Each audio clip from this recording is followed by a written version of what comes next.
Russia is now accusing the U.S. of planning yesterday's alleged drone attack on the Kremlin. That's right. Moscow claims this attack was an attempt by Ukraine to assassinate President Vladimir Putin.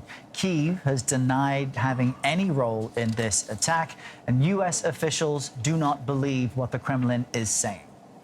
Well, CBS News senior foreign correspondent Charlie D'Agata joins us now from Dnipro, Ukraine. Charlie, Russia launched what it called a retaliatory attack overnight across Ukraine. Originally, they were saying Ukraine was responsible for what they were calling an assassination attempt. Now it's the U.S.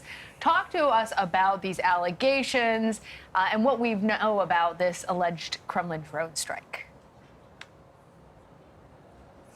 Well, the drone strike, starting with that overnight, there were about 24 drones that were fired from Russia into Ukraine. It was another noisy night, even here in Dnipro. The majority of those drones were intercepted. In fact, every single one of the drones that were headed to the capital, Kyiv, were intercepted. A couple of them hit targets in Odessa, but all night long we had air raid sirens here in Dnipro, much more than we've had in the past few nights, even though we've had them every single night.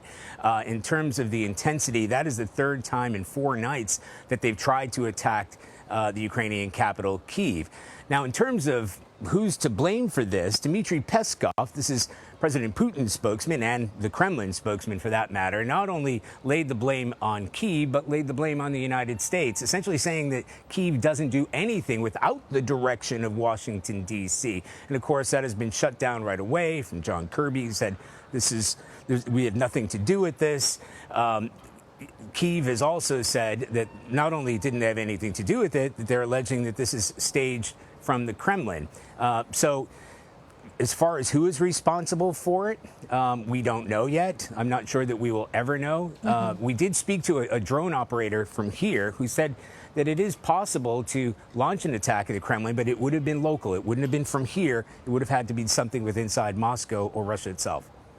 This is also the problem just with warfare in and of itself, right, Charlie? I mean, it's the fog of war. How do you confirm things? How is there clarity? And right now, Ukrainian President Zelensky is making, I guess, a surprise visit to the ICC, the International Criminal Court. They're at The Hague in the Netherlands, and trying to push ahead this concept of a crime of aggression. Talk to us about why he's there.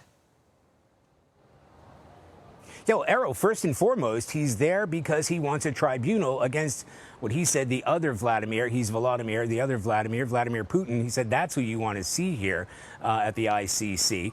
And there is an arrest warrant that was issued back in March from the ICC against President Vladimir Putin for abducting children. So that's one specific example of abducting children from Ukraine and moving them to parts of Russia and Belarus. However, President Zelensky said there are hundreds, this is what he said today, there are hundreds of war crimes that President Vladimir Putin and others are responsible for. So he's essentially trying to bring them to justice. Now, will that ever happen, that arrest warrant? There are 130 people, 130 countries that are part of that ICC.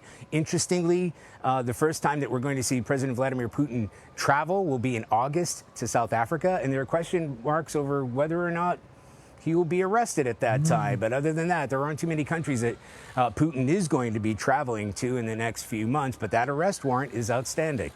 All right, Charlie D'Agata, thank you. Thanks, Charlie.